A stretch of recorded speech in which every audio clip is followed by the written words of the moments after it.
ఇష్మాయేల్ చరిత్ర.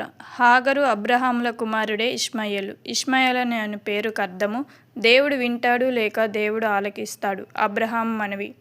అబ్రహాము ఇష్మాయేలును నీ సన్నిధిని బ్రతుకను అనుగ్రహింపమని దేవుడితో చెప్పగా, ఇష్మాయేలును గూర్చి నీవు చేసిన మనవి నేను వింటిని.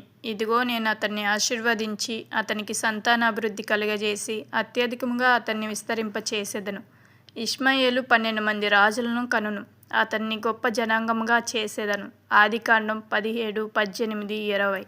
సున్నతి పొందుట. అబ్రహాముకి దేవుడు చెప్పిన ప్రకారముగా అబ్రహామును ఇష్మాయేలును తన ఇంట వెండితో కొనబడిన వారందరూ గోప్యంగా చర్మమున సున్నతి పొందిరి.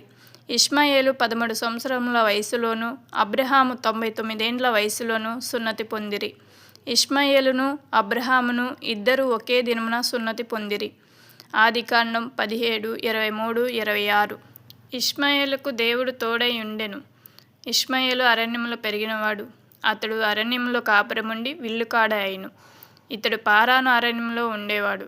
తన తల్లి అయిన హాగరు ఇష్మాయేలునకు ఐగుప్తు దేశం నుండి ఒక స్త్రీని తీసుకొని వచ్చి అతనికిచ్చి పెండ్లి చేసెను. ఆదికాండం 21, 20, 21.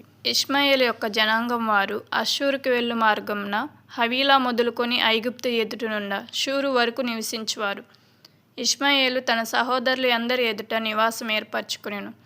ఇష్మాయేలు 137 సంవత్సరములు బ్రతికి మరణించి తన పితరుల యొద్దకు చేర్చబడెను. ఆదికాండం 25, 18. చివరి మాట. నీ ఆవరణంలో నివసించినట్లు నీవు ఏర్పరచుకొని చేర్చుకునివాడు ధన్యుడు. నీ పరిశుద్ధ ఆలయము చేత నీ మందిరములోని మేలు చేత మేము తృప్తి పొందెదము. కీర్తనలు 65, 4.